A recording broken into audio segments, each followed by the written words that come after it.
getting more, cannot hear, so I'll follow up with that. I'm going to advance the slide now. And I just responded to Laura. Okay, fantastic, thank you.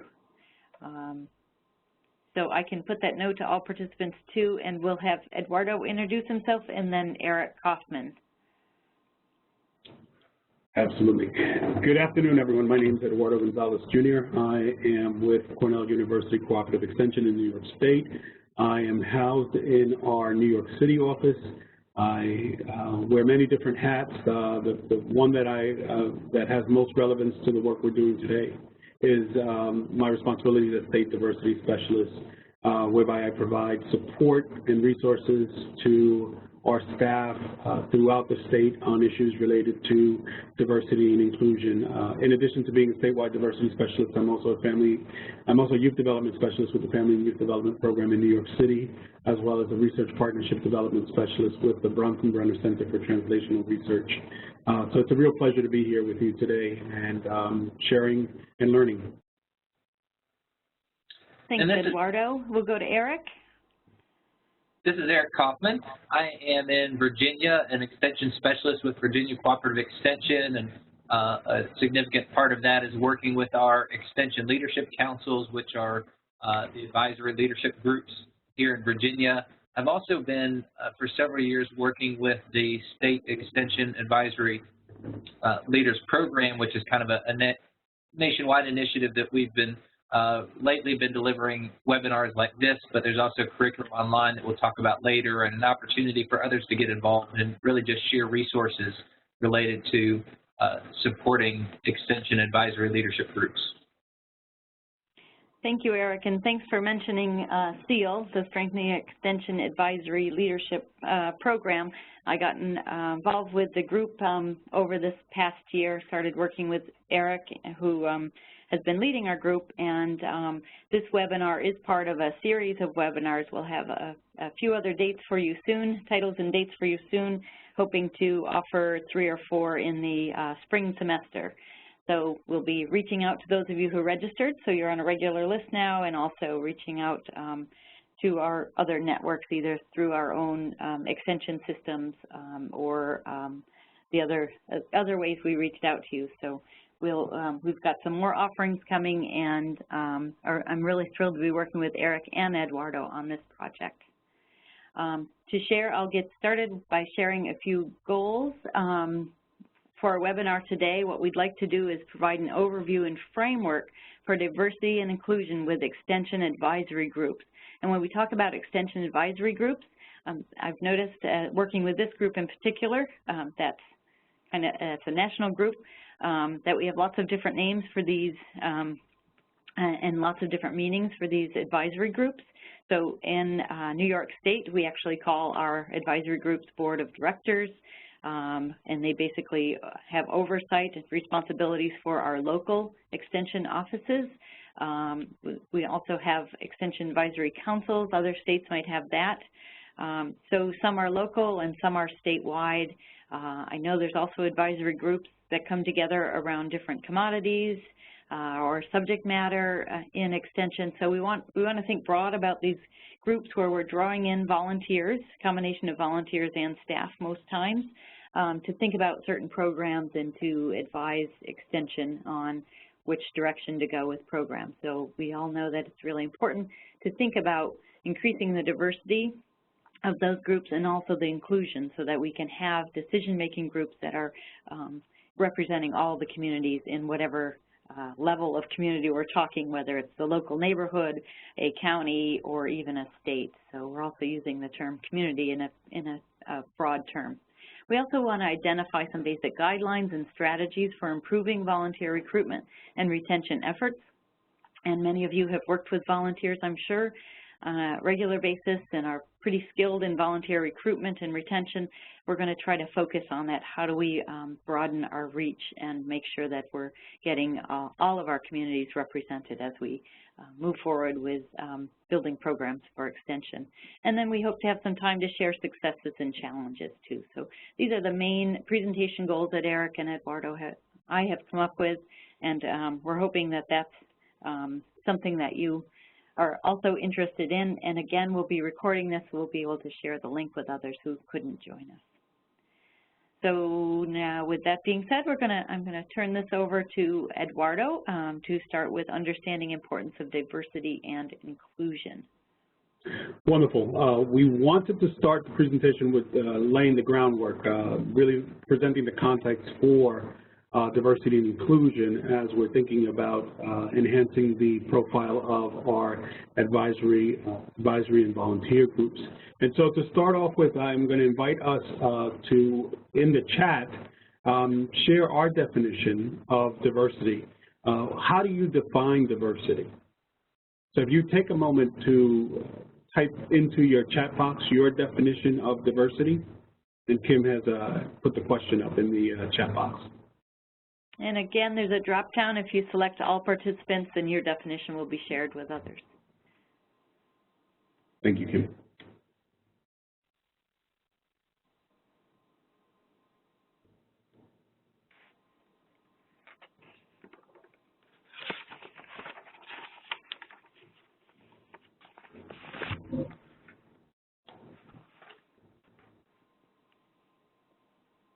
Oh, we're getting some great responses here.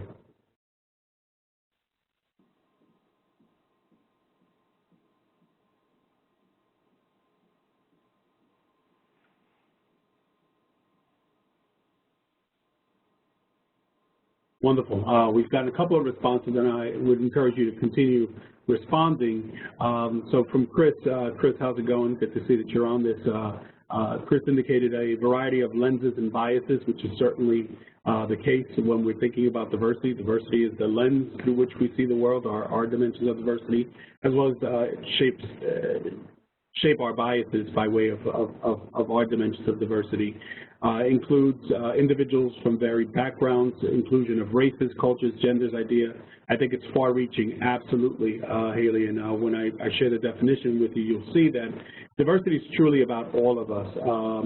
It could include trying to include all county residents, which is more of the inclusion aspect of diversity. People from a variety of backgrounds with a variety point of view, mix of genders, races, and ethnicities. A recurring theme seems to be race and gender, race, gender, ethnicity. For those of us doing compliance work, we know that that's pretty much the focus of a lot of the civil rights compliance regulations. They tend to focus on race, gender, and ethnicity. And so thank you all for sharing. I'll go ahead and share with you a very broad definition. Really, diversity is a collection of both similarities and differences that we carry with us at all times. They're based on the characteristics we're born with. In essence, the hand we were dealt at birth in terms of certain dimensions of diversity, which we'll look at in a second. The experiences that we've had, the world events, or the life events, the historical events that have shaped who we are by way of the experiences we've had, and the choices we've made. The choices we make in terms of relationships, the choices we make in terms of education, where we choose to live, who we choose to be in relationship with. And so it's all of those aspects of an individual.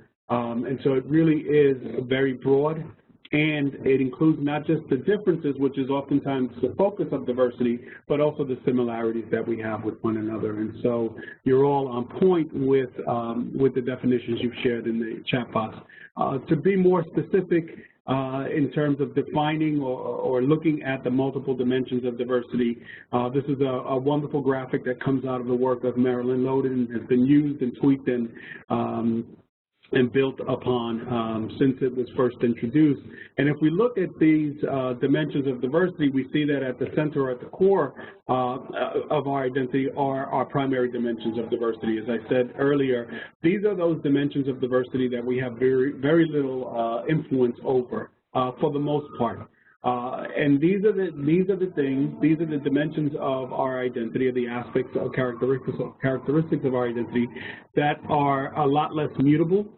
These are things that don't tend to change necessarily over time, and that we don't have much influence over. And that's why I call them the hand we're dealt at birth.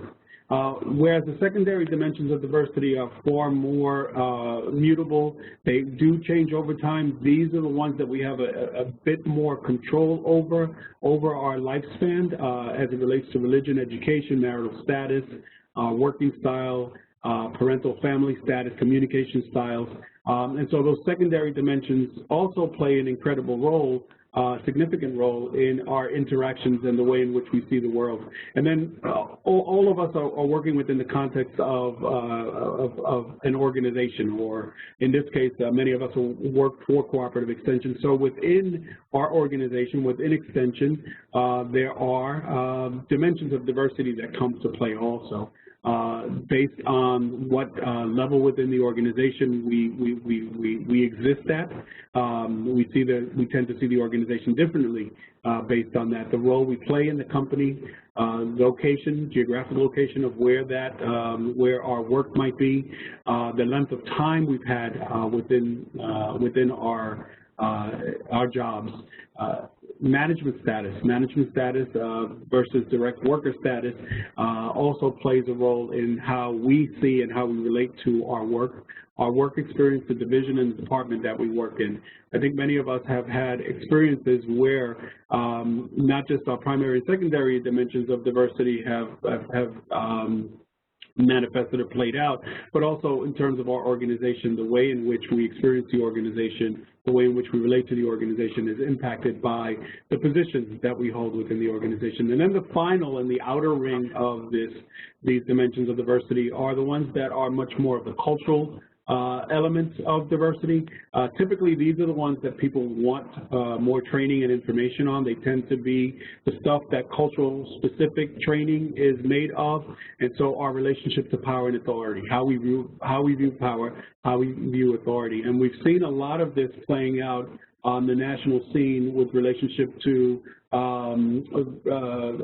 Ferguson for one, and also just in general police relationships with different communities. Body language, how body language is impacted by other dimensions of diversity. Relationship to time, where in certain cultures time is linear, others it's much more cyclical. And for folks who are much more associated with or in line with linear time, time is critically important, and being on time is critically important. Whereas for folks who think of time in a much more cyclical way, time does not necessarily play that critical role. And oftentimes we see what happens in that, in relationship to time, where you might go to a meeting with a group that you haven't worked with, and they spend a lot of time at the onset interacting with one another, socializing with one another. For some folks, that might be seen as a waste of time, whereas for other cultures, it's seen as a way of investing time, getting to know each other.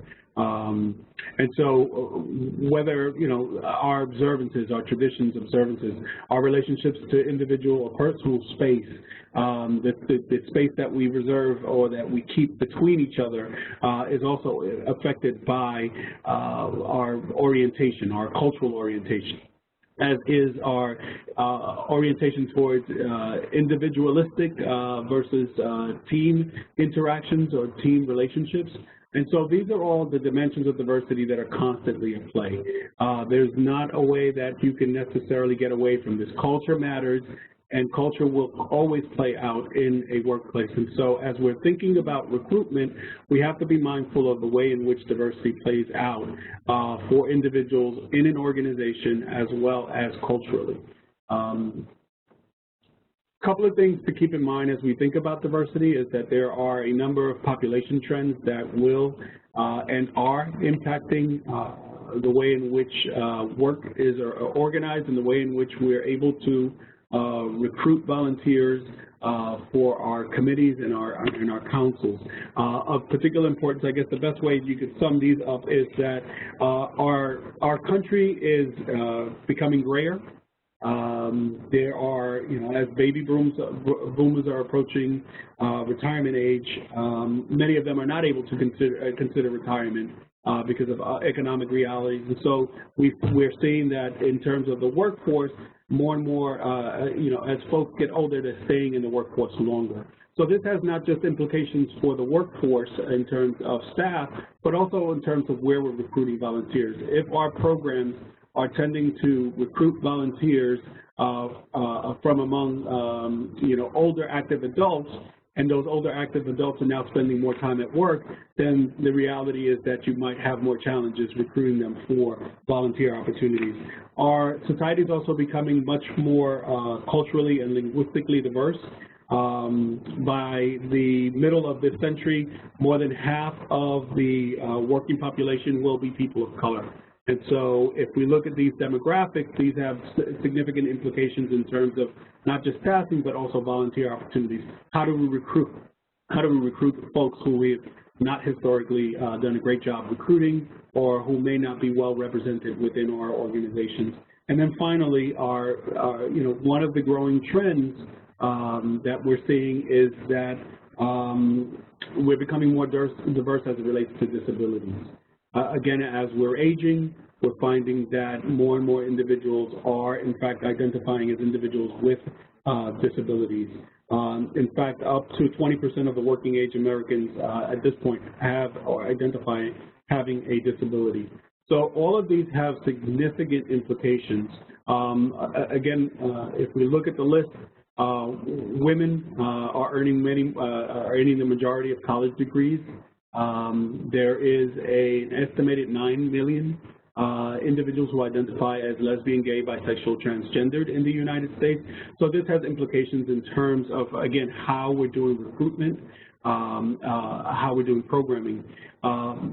Inclusive organizations, because the essence of this is really thinking about how do we move from just attracting individuals to retaining individuals. And one of the things that we have to keep in mind is that really this designing or developing policies, practices, and procedures that promote an inclusive organizations will lead to us being able to not just recruit, but retain individuals from diverse backgrounds.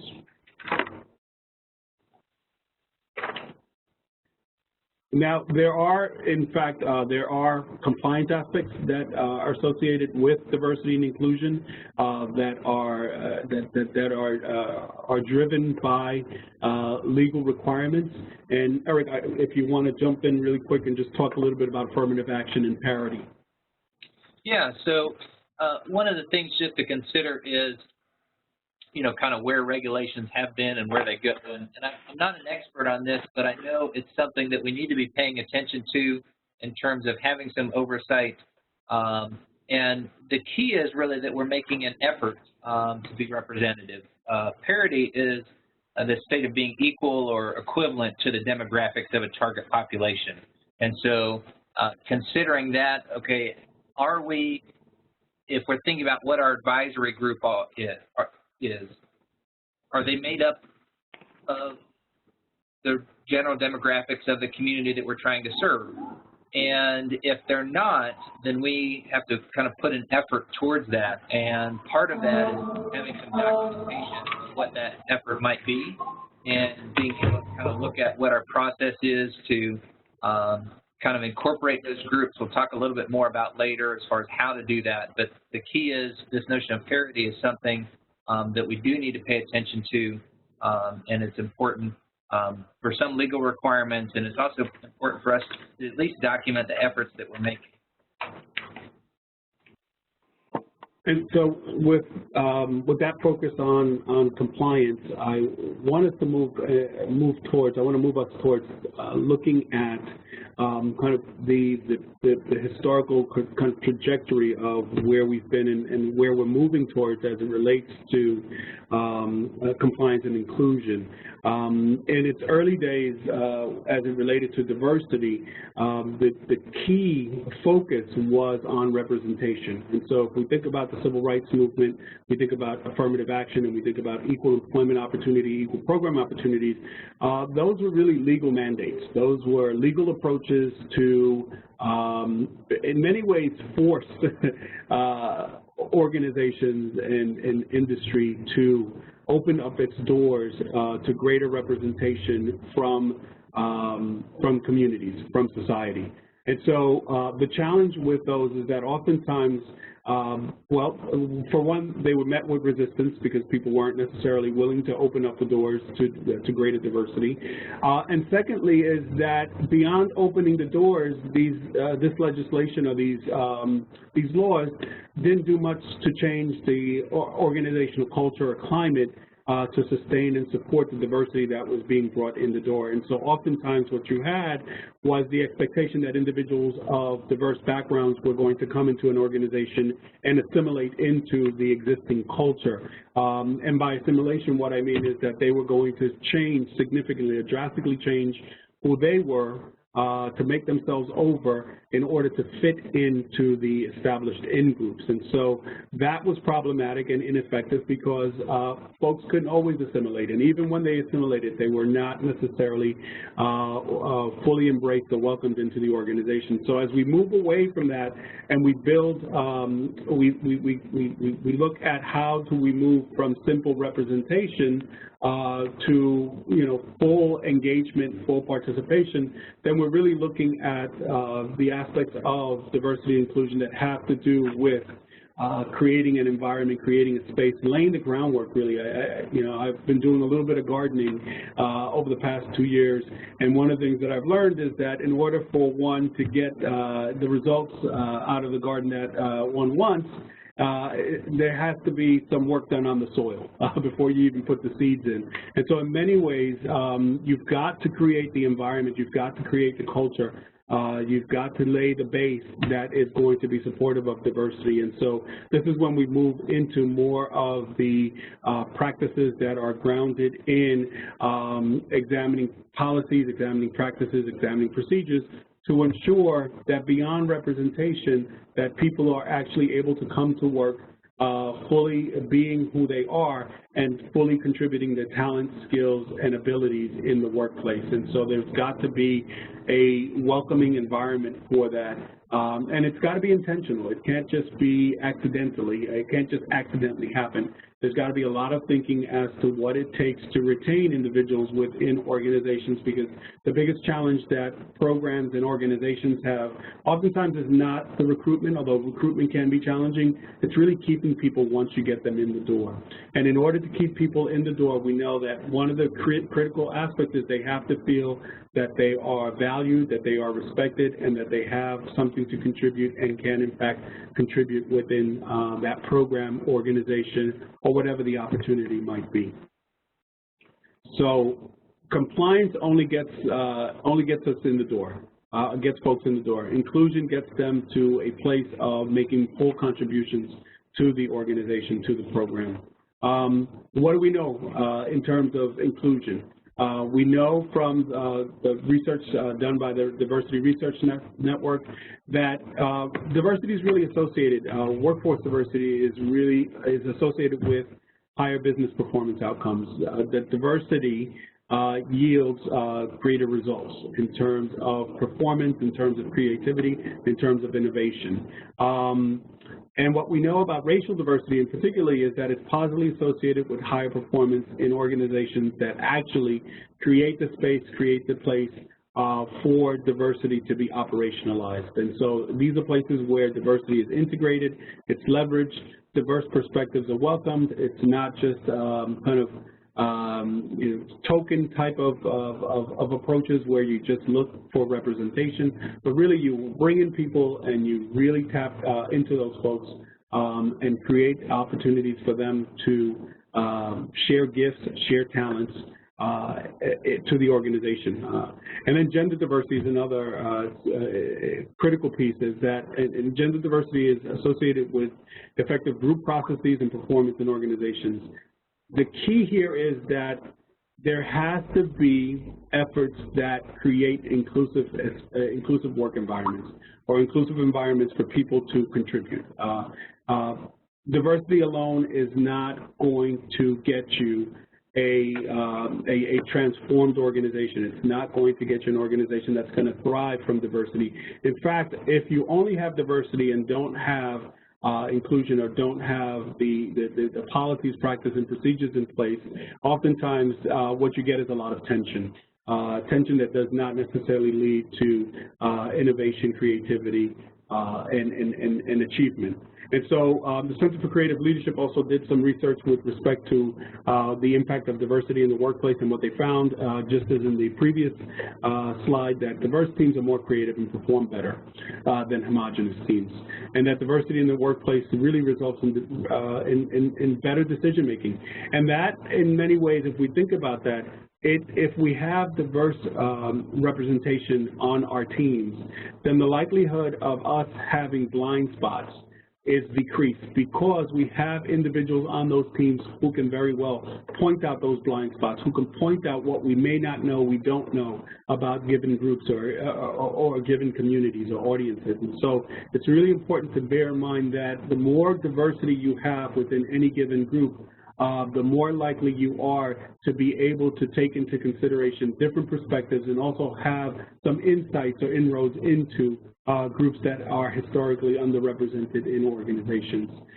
Again, you can't have that unless you have policies, procedures, and practices in place that support the diversity that you're bringing in the door.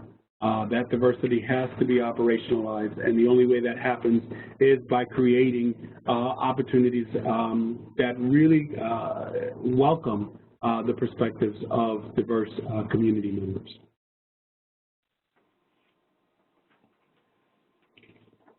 And really just to build on where Eduardo was leaving off there and reinforce that, there was an article that came out this fall in Scientific American, and the title was How Diversity Makes Us Smarter. And it's a good overview and summary, but one of the things that I like about it is it starts with, in the very first sentence, it says, the first thing to acknowledge about diversity is that it can be difficult. And it goes through this whole reason as to why it takes effort. It's not easy. And so then it's appropriate to ask, okay, well, what are the benefits of it?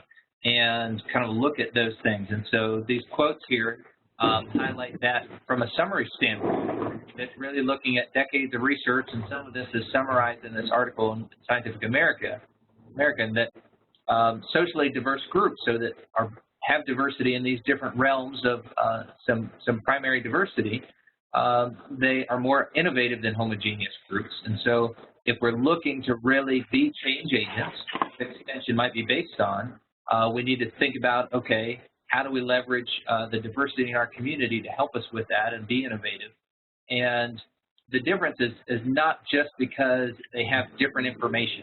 And so always when you get more people at the table, you have people that have different information. But interacting with people that have differences, that we recognize they have unique backgrounds and experiences, cultural differences, that helps to bring some alternative viewpoints to the table. And it helps us to realize, okay, and really, in order to make progress, we've got to consider a lot of things. And the advisory groups for extension that we work with can help bring those things to the table more so than any one person, or even focus on a small group of people who are very similar. The more diversity that we can bring in, the better the programming will be. We'll be able to meet needs of different people and address those. Kim, I'm wondering, I hadn't done it earlier, but perhaps we could bring up the poll, as I'm curious to know to what extent individuals on the call actually work with diverse populations or diverse audiences. I can do that, Eduardo. So on the right of your screen, I think I have to take control again. Okay. And I can open it, and the question is? How often do you work with people who are different from you? All right, it should be open so people can select that.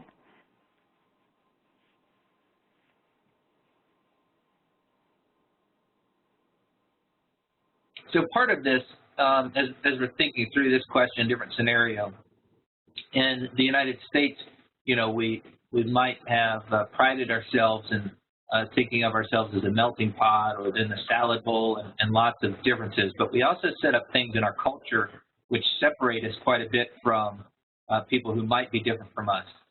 We create, subdivisions that are gated communities and kind of separate people out. Only people that can afford, this level of home can live with one another, and kind of move communities of people separate that we don't even see and interact with people who are different with us as much. That's not the case in every community, but it is important to realize, okay, if you look around you on a daily basis, who are the people that you see? All right, we want to take one more minute. Looks like responses have slowed. And as you do that, one thing that I will add to what Eric shared is that the 2000 census, not the 2010 census, the 2000 census actually fleshed out the fact that we lived in much more segregated communities than ever. I'll have to look to see what the 2010 census fleshed out. But the reality is that with that, as a result of that, the workplace tends to be one of the few places where diversity is actually brought together. That has the potential to bring diversity together. It doesn't mean that it always does, but then that in and of itself creates challenges and opportunities because of the fact that otherwise we are not interacting or interfacing with one another. So there are really some unique challenges as well as opportunities in the workforce. And when I say the workforce, I'm thinking not just in terms of staff, but I'm also thinking about volunteer opportunities, individuals who we're drawing in as volunteers to extend the work that we do in community. Okay, are you ready for me to close the poll? Yes, please.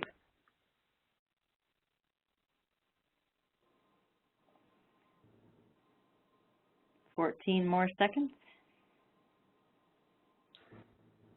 And did you have a second poll that we were going to bring up here too, Kim? Yeah, I do. I'll, do you want to look at results of this one first, and then we go to poll 2? Yes. Okay, here's poll results.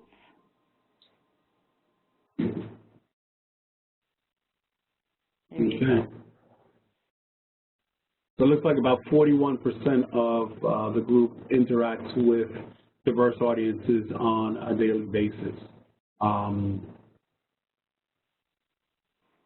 that's with about 30% not responding there. Yep. And again, if we think about the definition, that broad definition of diversity, I would say that the numbers would probably be higher if we were to ask you to think about all of those multiple dimensions of diversity that I identified earlier in the workshop. Again, thank you for responding to the poll. Absolutely. Okay, so we'll go to poll 2 next. You ready for that, Eric?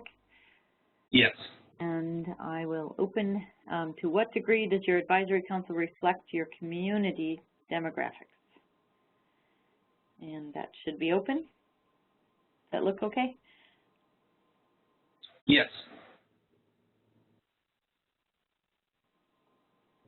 And again, I would, go ahead, Eric. I just wanted to suggest advisory councils being a more of a broad term. Yeah, so this is thinking about your advisory group, and you may be at multiple levels. Those of you on the webinar today, maybe some of you, your advisory group is at a state level or a regional level. Some of you are a local community, but really thinking about that, to what degree your advisory group reflects the community. And this goes back to that notion of parity and thinking about, are we somewhat representative, or are we really lopsided in the way that we look? Can you go ahead and close the poll, Kim? Okay. Closing the poll, 20 more seconds. That must be a process.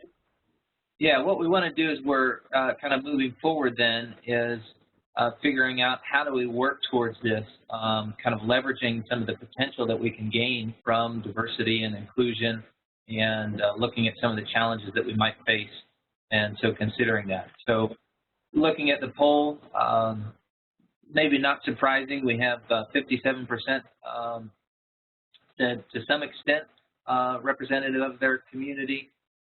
We've got a couple people that say completely and a couple people unsure, and I think that's okay, but that's a good starting point. And I think, a key thing is acknowledging it. One of the real issues is if someone assumes that they're representative and they've never really taken the time to consider that. And so that's an appropriate sort of starting point to kind of think through, and how do people join us to begin with, and where do we attract people? As we think about the reasons for volunteering, a study, Joyce Bierman, who's in North Carolina, and she was early on involved in the Strengthening Extension Advisory Leaders effort, and she conducted dissertation research with extension advisory leaders in North Carolina, and was looking at one of the questions is, why did they volunteer to begin with? And this desire to serve others and improve the community was, key part of that. And the key thing that we're going to get to a little bit later though as well is thinking about, okay, where do we go to find those people? We've got lots of people. That in itself doesn't seem like it's limited to a particular gender, race, ethnicity, background. People want to serve their community. Probably where we get into a little bit of trouble is some of these later ones that look at their experience within Extension. And if we're not serving these different groups in our community, if we don't have programs where they gain some positive experience, then we're not setting ourselves up to get them started on with our Extension Advisory Group. So we need them to have a positive experience, so they say, look, I want to give back to society through Extension. I know what Extension does, and that's important to me, and I want to make that successful. We can tap into some of these people that have some positive attitudes and interest about Extension because they have experiences. They desire some kind of value and meaningful service, and they see Extension as an opportunity to do that. And one of the ways from a starting standpoint is to make sure that we're serving these different groups in a wide variety of ways. Sometimes we, limit ourselves thinking about 4-H and saying, well, that's a good entryway for different people. It can be if we're serving the entire population through 4-H. If instead we only end up serving specific school districts, if we only end up having 4-H clubs and groups in particular communities, we need to figure out, well, how do we make sure that we have programming that is reaching all of the different people in our community? And that's an important starting point in order to kind of jump off for volunteers and getting them to be engaged with our advisory leadership group. So a key piece there is to start with who we're serving to begin with. Okay. Thanks, Eric. So just to talk about the benefits of diverse volunteers, we want to understand motivations, obviously, but we all know that there are benefits of reaching out and expanding the volunteers that are involved with our programs, and obviously our audience participants also for Extension. So what are the benefits? So we might want to think about how reaching into new communities or communities that have been underrepresented in the past for us, this will increase our total number of volunteers. And as we increase our volunteers, there's also a chance that we're going to increase our donors, because we've seen research that as people are invested enough to volunteer, they're also tend to be more generous with donating to a cause that they're passionate about. Diverse volunteers can also bring different backgrounds, and those backgrounds or different cultures also might have experience in different career fields, so we're bringing this diversity of expertise to the group, which also brings new perspectives to the organization. So when we're thinking about, this is important for outreach in Extension, but it's also important for those advisory groups, the groups that are making decisions, that are saying, where are our needs in our community? So obviously with different backgrounds and different cultures, we're going to be able to bring more to the table when we're making those decisions about programming and Extension. Also, diverse volunteers can relate better to diverse participants or learners. So especially when we don't have diversity in our audiences, bringing in those more diverse volunteers into our advisory committees, into our leadership groups that are helping to make decisions or helping to develop new programs, definitely can relate to communities that maybe we haven't tapped into before. So there's an advantage there also. Diverse volunteers can help to bridge the gap between our audience participants, our participants in our programs, and our staff. So sometimes we have a staff that's a very small staff, or a staff that doesn't have the diversity that maybe a whole county or even a whole state has. So by bringing in these volunteers, they can help to bridge some of those gaps. And again, this is another place where it's important for volunteers in outreach, but also in decision-making roles. The other is bridging the cultural awareness and the expertise that can help to reach those untapped communities. So if we have a challenge getting into a certain neighborhood that we want to invest in, do some long-term programming, if we're not having success on the staff, we can definitely reach out to maybe some leaders from that community that might be a little more diverse than our staff, that can help to help us to do that outreach and to really understand what's going on in the community, so that we can better reach out to bigger audiences, better audiences, more expanded audiences. And then there's also barriers to volunteerism for diverse populations. So as a volunteer that might be coming into the group, there may be a fear of being used as a token. So sometimes we involve youth on our board of directors here in Cornell Cooperative Extension, and they might be 1 or 2 youth on a group of adults. That could be a fear for a young person.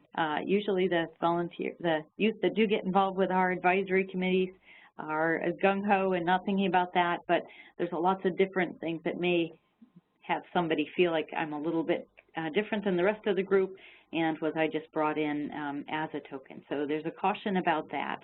Also, a diverse volunteer may not feel connected to the mainstream community. So we have a group of Amish and Mennonites who are involved. Some of our extension educators are involved here in New York State with the farms and helping to support their agricultural practices.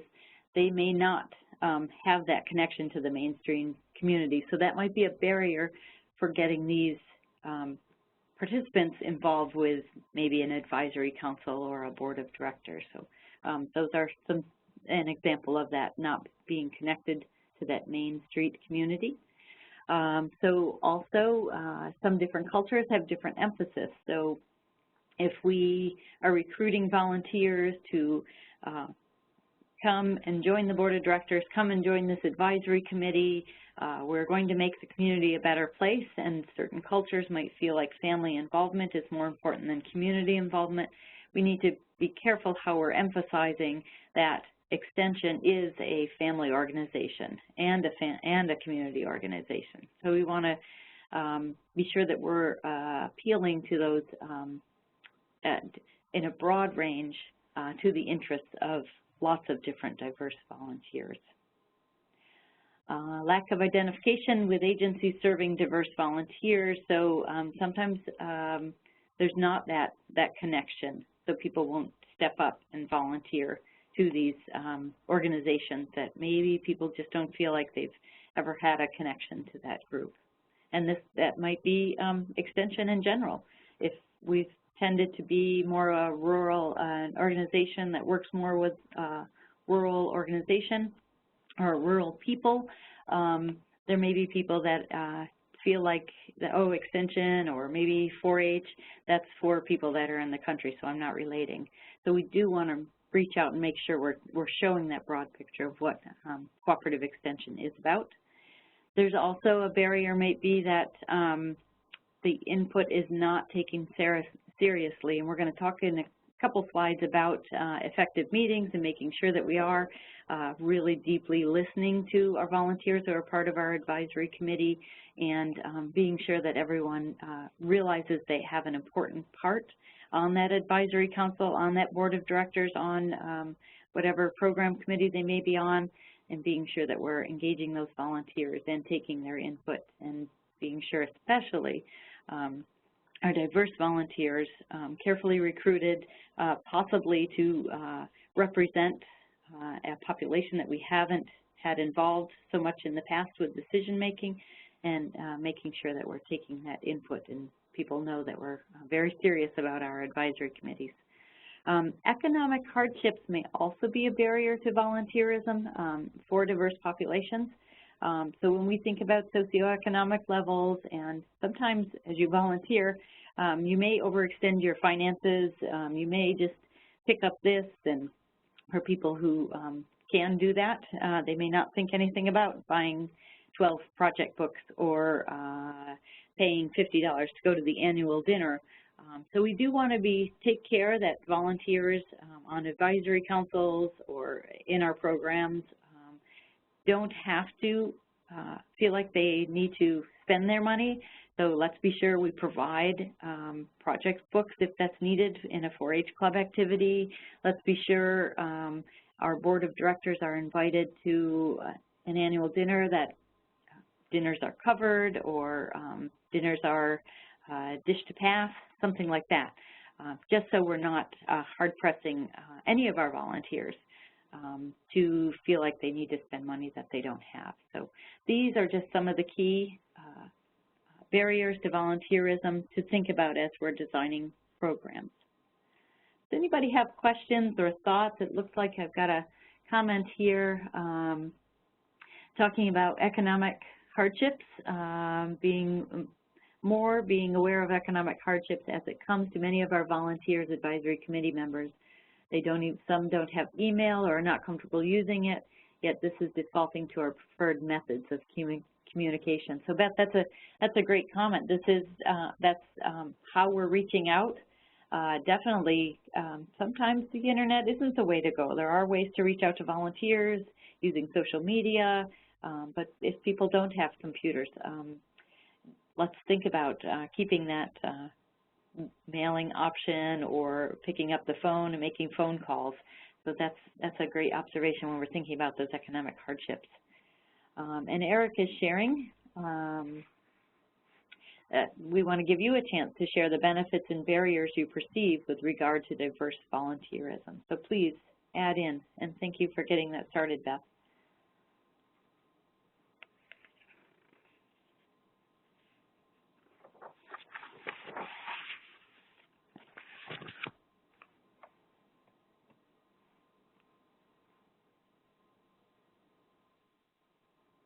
I want to jump in quickly and just comment on what Beth shared with respect to the process that you follow, and the advisory committee also contributes to this.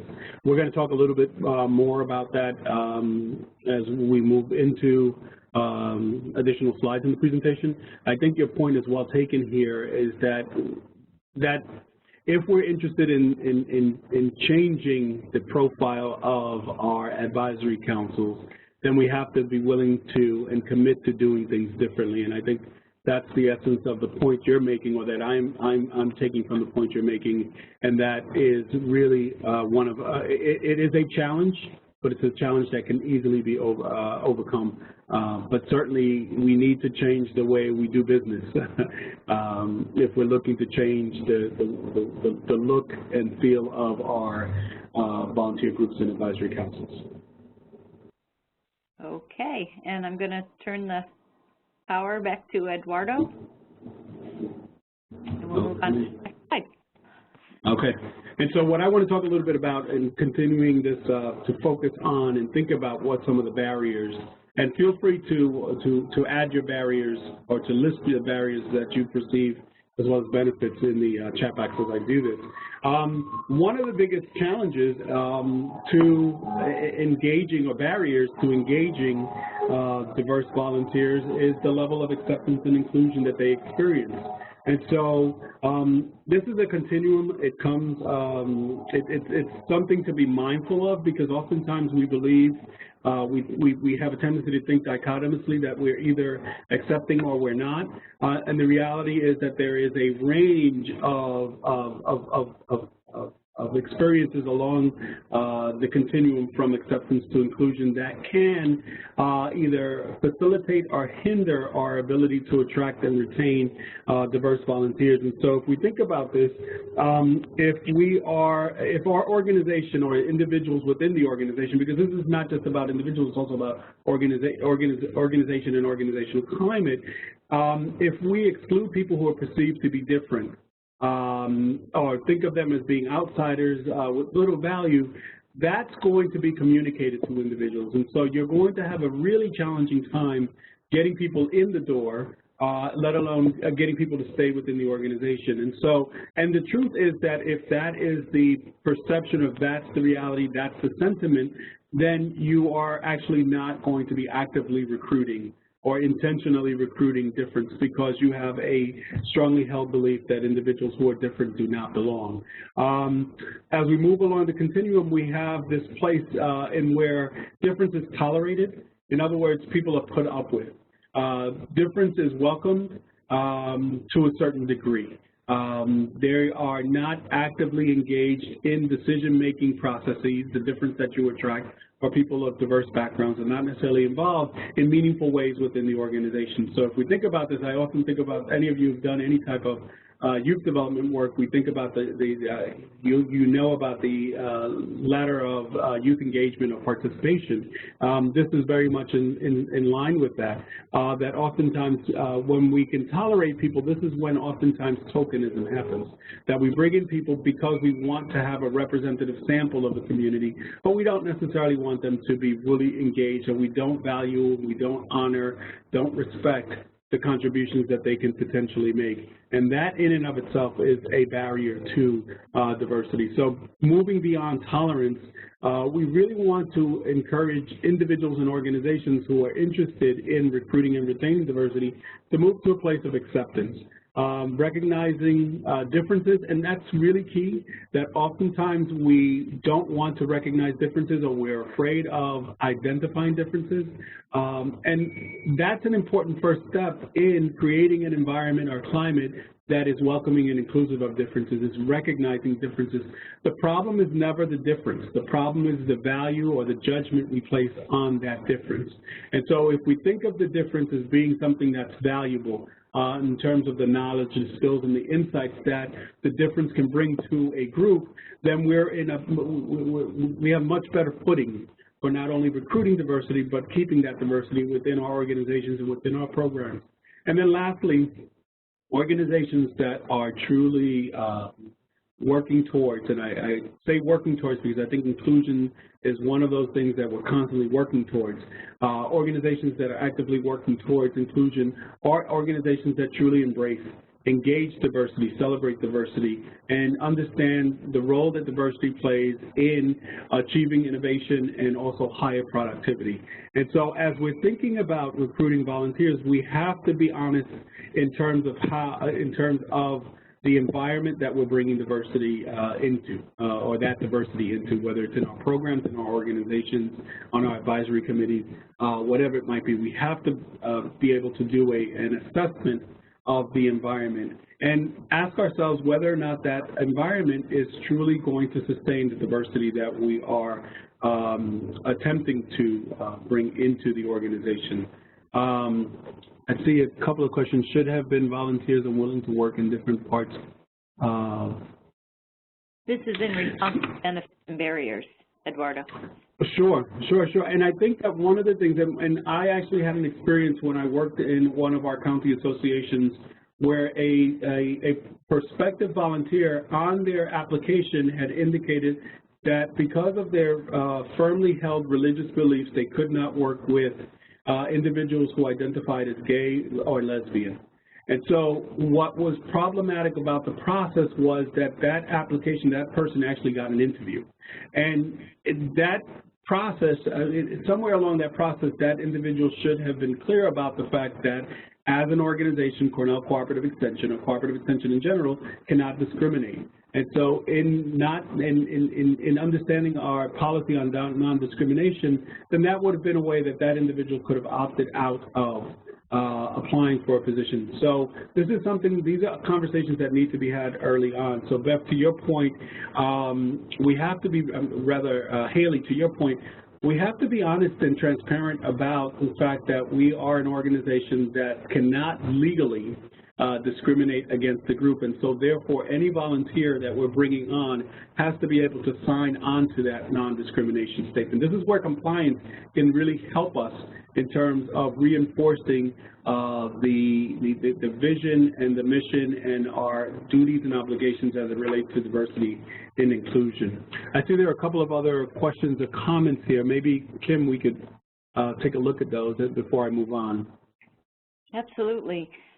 So we'll start with Nicole W. To all participants, benefits of wisdom and relevance and strength and resources, which definitely is a nice addition to what we had put on the slides also. And then the perception that extension is not relevant to them. Also, lack of a cultural guide or liaison, diverse communities. So I think that's a nice addition also. Nicole. And Eduardo, you started talking about Haley. You want to? She has two comments there. I think I had seen the follow-up one. This unwillingness. I think that this unwillingness has to really be addressed, and it has to be addressed directly because that unwillingness can, in many ways, infringe upon or violate our non-discrimination, our policy of non-discrimination. So I think the message is the way in which we communicate our vision, mission, obligation, and requirements as they relate to not just compliance but inclusion can really help to set the tone for the organization and help to create the organizational culture and climate that will sustain diversity. And so if folks are really clear about the fact that our organization is a non-discriminating organization, then they may need to think twice if they have strongly held beliefs about other groups and the value of other groups before they sign on to working with us or serving as volunteers with us. And I think that comment fits with the lack of understanding between volunteers also, although that may not be an unwillingness, that just may be something people need to work on, or we need to help volunteers increase their communication skills. So there's more understanding between volunteers. And Beth was also saying that we've had volunteers that were not inclusive and they realized it wasn't a fit and left. So, those that were discriminating didn't feel comfortable there. And Chuck has added a question or a note about his biggest barrier, having board members, and these would be advisory council members, place priority on having board members place a priority on diversity, especially as it deals with race, ethnicity on our board. So there can be a challenge for nominating processes. They use a ballot with nomination allowed from the floor. So it sounds like the challenge is agreeing to making that diversity a priority, Chuck. I think is that how you're reading it, Eduardo? Chuck, if you want to, maybe we can unmute him and have him share. Let's see if I can do that.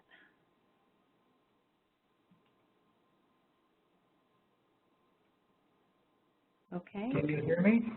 Yep. Hello. We got you, Chuck. I guess as we're going through this, my thinking is I have a nominating committee, and we do use the audit process, the list of characteristics, and we characterize all our board members, and we try to find board members to fill the different spots that may be open. But we seem to skip over the race and ethnicity type of areas. We're very good at looking at younger board members from different types of businesses or whatever, different types of places where people work and that type of thing. But it's not been I've had trouble trying to make it more of a priority to make sure that as we talk about board characteristics, and every time we do put it in our list of priorities that we should be looking for minority members, but we're not getting names of people from board members or ourselves to try to fill those. So that's one of my concerns. The other one just deals with the nominating process that we have, and that as long as we have nominations that come off the floor besides what comes from the nominating committee, that can be a challenge too, because obviously if they're coming off the floor, we have a ballot process, then we don't know who could be on our board in the end. And I have a way that I've worked at where we're closing the nominations pretty quickly after the nominations committee makes it. And so we have a better idea of who's coming, and that seems to be working for us. But those are just my two. One's just the challenge of identifying people and having board members know that needs to be a priority, and then just the process itself. Yeah, I'll jump in. Thank you, Chuck, for sharing and clarifying that. I think you're not unique in terms of the dilemma you shared with respect to the selection of nominating of individuals. And to your point, if race and ethnicity are not making their way into the conversation, then it's probably going to be really challenging to enhance the racial ethnic profile of your board. And so I think here's another place where we can fall back on the fact that this is not an option, that this is something that we are required to do in terms of, from a compliance perspective, that this is something that we have to pay attention to. And so those things that don't get talked about don't get done and don't get paid attention to. And so for some folks, the legal argument is going to be what gets them to make some movement on this, especially when you bring up the likelihood of legal challenges or when we're not in compliance. The other thing that I would say is that looking at the makeup of your nominating committee, how are nominations handled? Who's on that committee? Who's not on that committee? And I think the most important question there might be who's not on the committee. Perhaps expanding that also. I think that oftentimes in extension we lose sight of the fact that we have some kind of natural pipelines that we might be able to work with, and those might come from the program areas that we are working in. And so are there opportunities from some of our programs where we are reaching diverse audiences that we might be able to attract a board member from? Are there, with our nutrition and health programs, with our community programs that do, in fact, successfully reach diverse audiences, are those places that we might be able to get nominations from or have people put their name in a hat to apply for these advisory councils and board membership? And so I think that it's really changing the way we do things. It's thinking differently about how we've done things, not continuing to do what we've always done, expecting different results, because that's the clinical definition of insanity, and we're never going to get what we want unless we start to change the things, the way in which we're doing this. And again, I think this also, I think one question that this would bring up for me is, what is the climate, what is the culture, and is that culture or climate going to be one that's going to sustain whatever diversity you're able to bring, whatever racial, ethnic diversity in your case you're able to bring, and in general what diversity we might be able to bring to those. So these are really wonderful questions, and these require a lot of thought. And in some places it requires, identifying why we're doing this work, why this matters. And for some it matters because we have to be in compliance. For some it matters because we want to be we want to be an innovative organization. We want to be a transformative organization. And so making the case, what is the case? What is the case that you're making for diversity? And being really clear about that and having that message go out from all levels of the organization, starting from the director on down. So I just want to move us a little bit further on this, just talk a little bit about unconscious bias, because oftentimes the perception is that people's, that the tension or the conflict that comes from diversity has to do with intentional bias And to a certain degree, that is true. There is there is a very clear, definite feelings of exclusion, of assumed superiority that individuals have, whereby they exclude different groups. But then there's also unconscious bias. There are hidden biases that oftentimes come into play that we don't even realize, and these hidden biases are oftentimes automatic responses to people's and situations based upon the assumptions that we have, and some of these might be unexamined assumptions about what the role of women are, what the role of people of color might be, what the role of people who are gay, lesbian, bisexual might be, and so examining some of these assumptions can help to untap and surface some of the unconscious bias that we have. We may have cultural stereotypes that we learned very early in life, and the challenge with these cultural stereotypes is that oftentimes we learned them from people that cared about us and that we cared about, and oftentimes we learned it when we did not necessarily have the opportunity or the ability to respond or counter or question those stereotypes or those assumptions or that misinformation we were getting. The truth about unconscious bias is that they can lead to negative prejudice, and one of the ways this plays out is that as human beings we tend to be attracted to people who are like us. And so if we're attracted to people who are like us, that may get in the way, and most likely will get in the way of us being able to work effectively across differences. It will affect our relationships with people and groups. And so the only way we can surface unconscious bias is when we have the gift or the opportunity of having or being in mixed company, so to speak, when we have diversity at the table. And as I mentioned earlier, that diversity can help us, that mixture can help us to identify our blind spots or have our blind spots called out to us. Unconscious bias is also, as I said, I've already said this, we like to clone ourselves. So what this might sound like when we're on a hiring committee or a selection committee, it might sound like, I really like this person, I have a good feeling about that person. Oftentimes, that good feeling is rooted in an affinity that you have with that person, whether conscious or unconscious. And then there's also the opposite of that. I'm not sure she's management material. Also shaped by what our perceptions of that individual as well as that position that we might be hiring for, that we might be recruiting for. And this idea of being a good fit. Oftentimes a good fit is someone who's going to fit into the existing culture or the existing climate, because again, it's much easier to go along and get along than it is to upset the status quo, upset what has always been. And so these are things to keep in mind, that unconscious bias will always, there's the likelihood that unconscious bias is operating in any given situation that we are in. And so what can we do about it? One of the things that we can do is uncover what our hidden biases and our positive preferences towards given groups are. I don't know how many of you know about the implicit bias survey or assessment that was developed, whereby individuals are given a series online of images, and they have to, in a second, respond to their feelings about those. It can help reveal some of those hidden biases that we have towards groups, and they have these implicit tests for gender, race, immigrant status,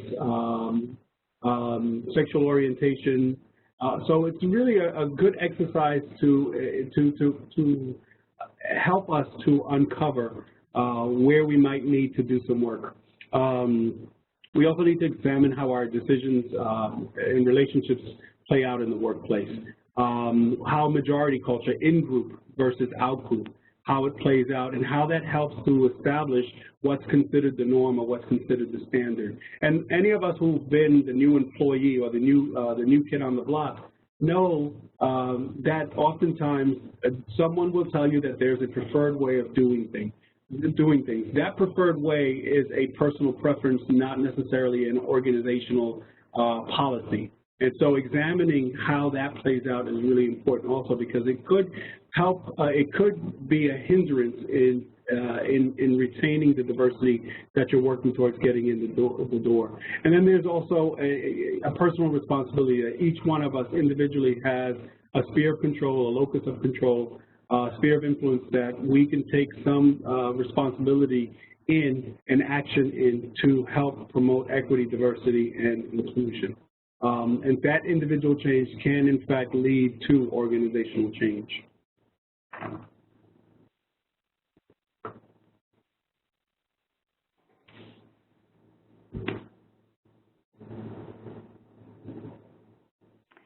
Okay, there's all kinds of comments going on in the chat box, and we appreciate what you're sharing. There's some great benefits that we didn't list on our slides.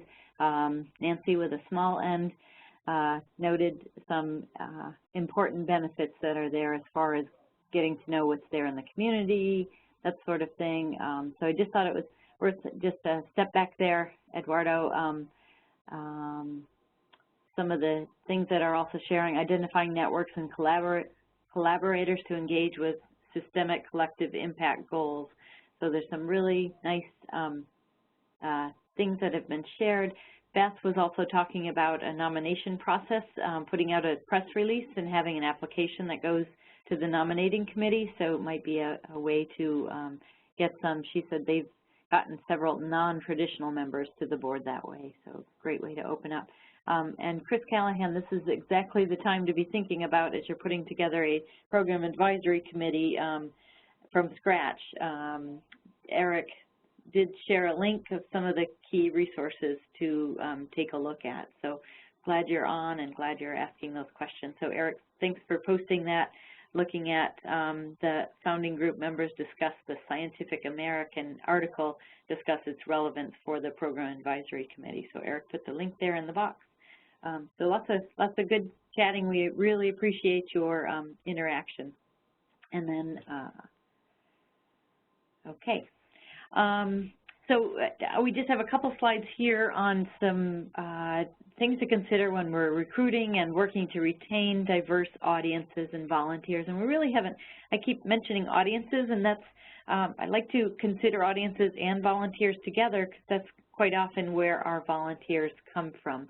I'll put this back on me for the slides. Doing some juggling here.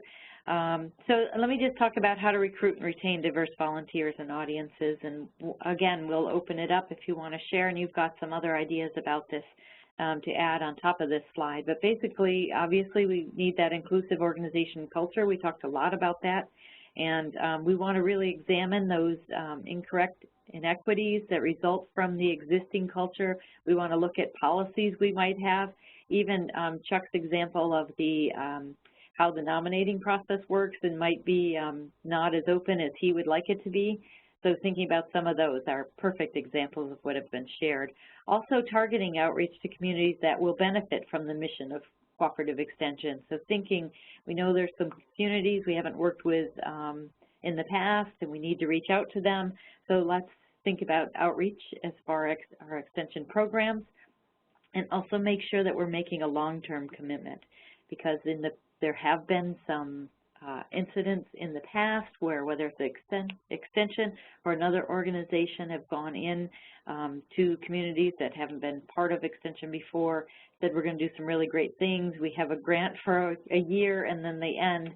So there may be some feelings in communities that this is not the organization we want to work with. So as we move forward, think about outreach, we really have to make those long-term commitments and be very sincere about working with these audiences that we haven't tapped into in the past, and that's another way of reaching those, recruiting those volunteers, and also keeping those diverse volunteers. So we also want to tailor those programs and curriculum to make sure that it is relevant to our diverse communities, and also thinking about recruitment opportunities for participants and volunteers. So getting out there, for our educators to get out there, our agents to get out there, visit people and organizations, to team with community leaders if we want to have more of an open door into a community that our staff don't necessarily have that option. So let's find a community leader that would help us make those inroads. And then the last thing on the slide is to ask. The #1 reason people volunteer is because they are asked, or because they know and respect the person that's asking them. So in recruiting, obviously, we want to make sure we're being open and inviting and asking people to join in. One more slide on recruitment steps, just thinking about, and this is from Everyone Ready, the new approaches to volunteer recruitment. And we had access to this in the past. These presentations are also archived, but just a few things to consider here is let's think about what job needs to be done, what's the job that will appeal to people in the group. As we're recruiting, we also want to consider larger trends, so think about single parents, think about students, think about active retirees. Are we reaching out to those groups? And also think about cultural issues. And then where will we find these volunteers we're searching for? I don't know if any of you have used a proximity map before, but this new approaches to volunteer recruitment talks about actually mapping and drawing a circle around a community or around your office or around your programming area, whatever it may be, and think about locations, buildings, community centers, and brainstorming sources for volunteers in these roles. So whether it's a program volunteer, maybe thinking about a college-age student to help with a 4-H science club, or if it's trying to get a certain, maybe it's an ethnic diversity on your committee. Again, to try the proximity map. I thought that's kind of a neat tool.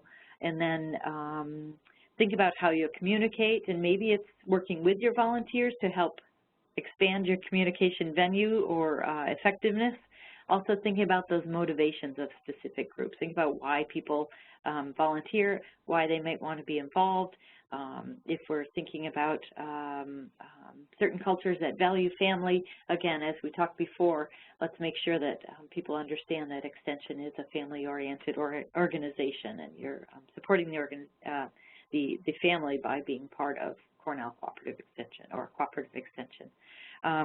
And also, if you're reaching out to get more diversity on your board of directors or your advisory council, you want to be, and you want to work on, as Chuck was mentioning, diversity as far as racial or ethnicity, you can be honest about this. This is what we want. We also want to find people who are very talented and passionate about our organization, who can contribute something that we're missing here on this current advisory council. So talk about that, be honest about it, and very sincere as you're drawing new people in. So any other comments? Oh, I see there's some chat going on also. And let's see. Nancy's talking about working with staff, program committees, board to develop a formal statement on diversity and inclusion. We use this in recruiting and orienting volunteers and paid staff, and to keep this at the forefront of our association commitment. Glad to share it with the advisory that the process is the most important part, so the conversation engage all stakeholders in the association. This does sound like a wonderful resource. Thanks, Nancy. So I'll take any questions or comments in the chat. Feel free to put that there, and I'm going to turn this over to Eric, who's going to talk about community profiling. Okay.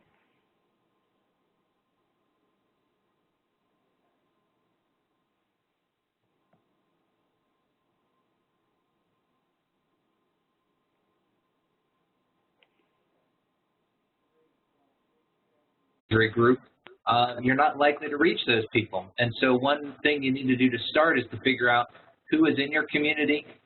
You can do, through the census, you can get some really good data, whether that be through the American Fact Finder or the Quick Facts to the census, and really just get a check on what the demographics are of your community. Again, sometimes we can be deceived and we think, oh, we don't really have people of this or that group in our community. And you might be surprised just with looking at some of the census data, the diversity in your community that you might be missing because you don't see them in the places that you frequent, and maybe you're not serving them well in extension. And so taking some time to do that and put together a profile. Your individual state may have some resources for how to create that profile, and you may want to check into that. Of course, once you have the profile, you want to check and see how does it relate to your extension advisory group. And this resource here, we've provided a link on the site for the webinar a link to this document that, as best I can tell, was originally created out of the United Way, and this kind of color-coded version is used in Cornell Cooperative Extension, but you can adapt it to whatever language you might need, and even thinking about the different groups that you might want to investigate and make sure that you have representation for. And so if you look at, well, who's part of your Extension Advisory Group to begin with? What is their gender? What is their age, race, ethnicity? What sector of the community or industry are they representing? Geographic area that they might be keeping in mind? Other expertise or spheres of influence, some relationships that they have. All of that you can keep track of and say, okay, this is where we are right now, and then match that up to where we want to be. And you can really engage your advisory group in that process as far as figuring out how do we tap additional people, and we don't just get the people that we know and we get the same people and kind of recurring. When we know that the demographics of our communities are changing, we can consciously look at that and say, okay, this is where we are, that's okay, but how do we move and get closer to where we need to be? I do want to look at the back to Joyce Bierman's dissertation research that was with Extension advisory leaders and thinking about the best ways to retain volunteers. And this is what the advisory leaders said themselves, the advisory council members. They said the best way to be retained in that role is to provide them with meaningful engagement opportunities. Sometimes we're deceived in thinking the way to retain volunteers is to convince them that it's really easy and they don't need to do much. The reality is people want to know that they're being used, that their time they're committing is valuable, and they're willing to commit to something that seems like a meaningful engagement opportunity. And so we can go back to the kind of continuum that we talked about, and we talked the progression and recognize diverse representation isn't enough. We actually need to include them and include them in meaningful ways.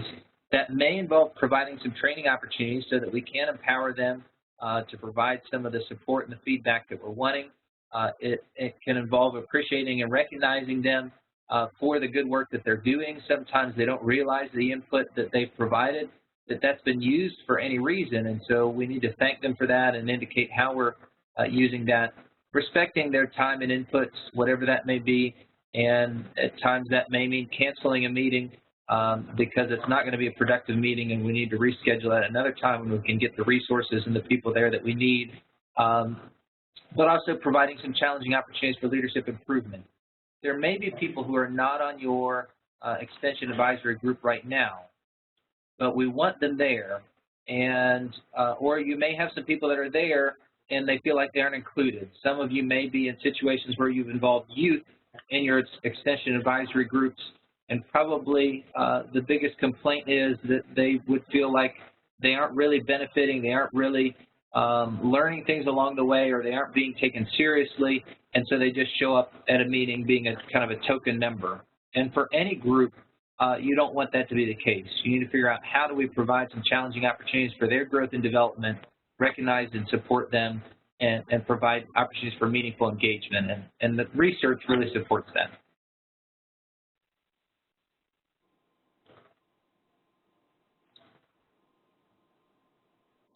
I know we've got a few resources here. I'm not sure how much we're going to spend going through some of these.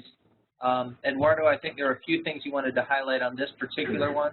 Yeah, this is an adapted checklist that comes from the SEAL resources in terms of committee meeting planning list. Some of these have been tweaked, so sometimes we do consider when selecting a date and time, are there safety, accessibility, spiritual observance, climate, environment issues that need to be considered? Other accommodation requests, i.e. sign language, interpretation, translation, larger print that we might need to take into consideration. These are just expanding some of the key points or key things that we would be looking at or considering when we are getting ready to host the meeting. And some of these things may not occur to us. For example, we'll seek to accommodate individuals of different body types. Something to keep in mind, room temperature, asking individuals how to properly pronounce their names, because nothing's more annoying than someone changing your name, and I've been in situations, my name is not that hard to pronounce, Eduardo, but I've had individuals change it to Ed or Eddie without my permission because they had trouble pronouncing it correctly. So taking the time to learn individuals and figuring out how to properly pronounce their names is a really, it seems like a small thing, but it's significant, especially when you're working with groups that have historically been excluded and not participated in your work. And so that's one checklist. I think we have another checklist here that Kim was going to speak a little bit about. Let's see, Eric, could you just move that forward one, please?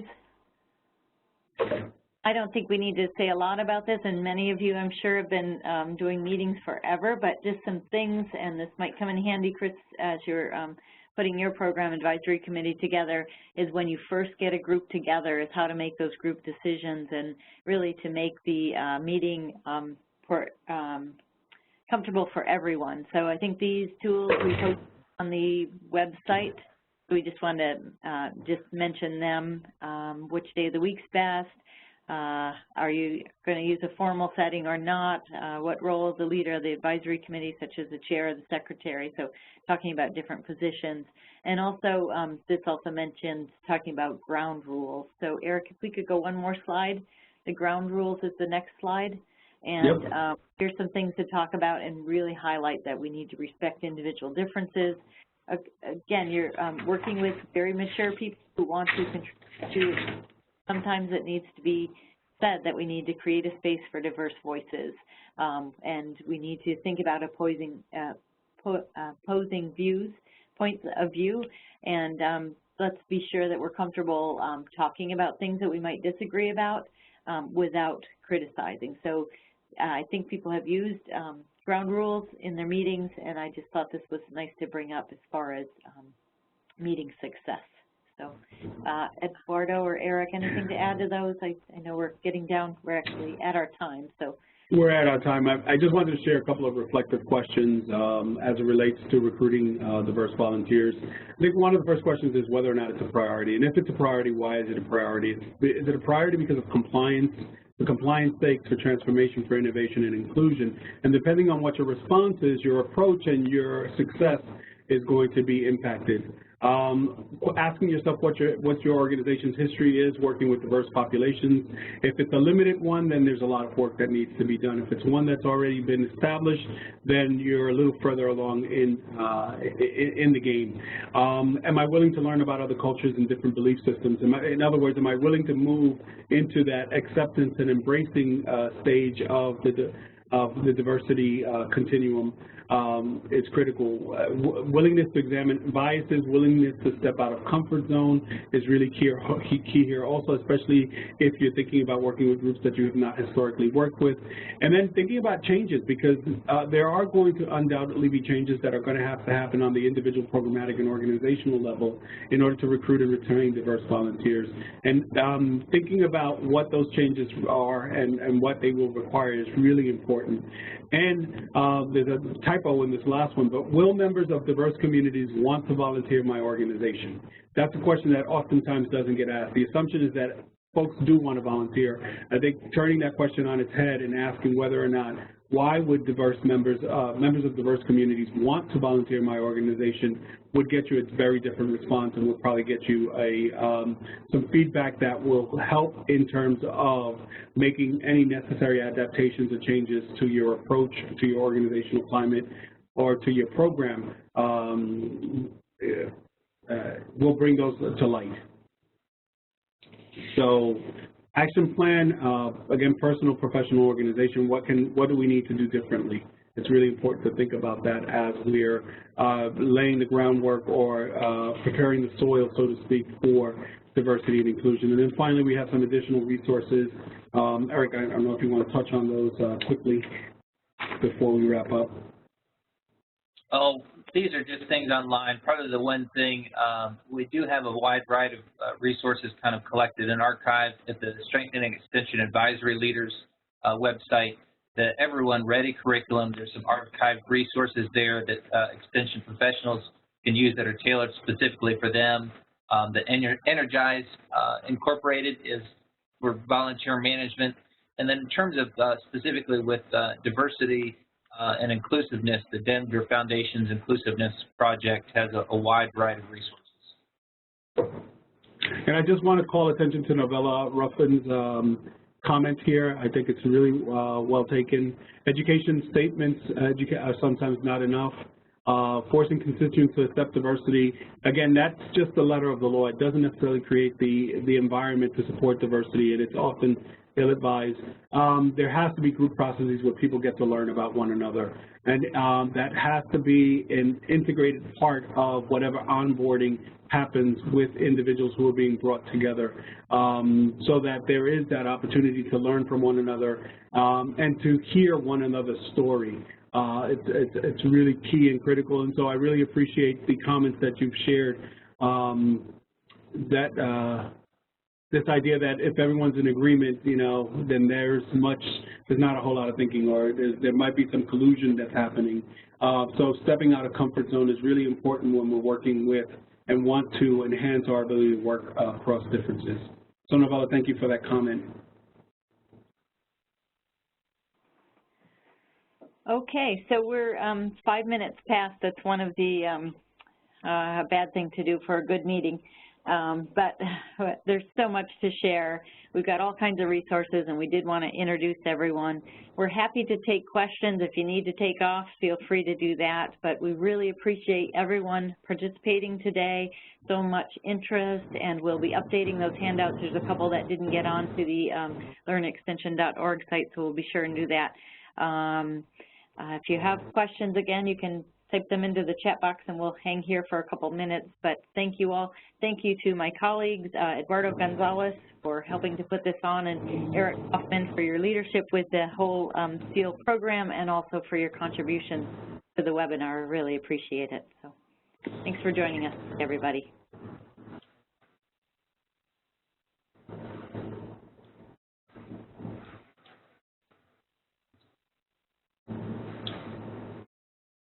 And Eric's adding another link. Yeah, just an evaluation for the webinar. Oh, sorry. Yes, we need to do that. We could also email it to all the participants who registered. And we do intend to put the PowerPoint on the website as well. Yeah, we can, within the next couple of days, get some additional things added there. Any other questions?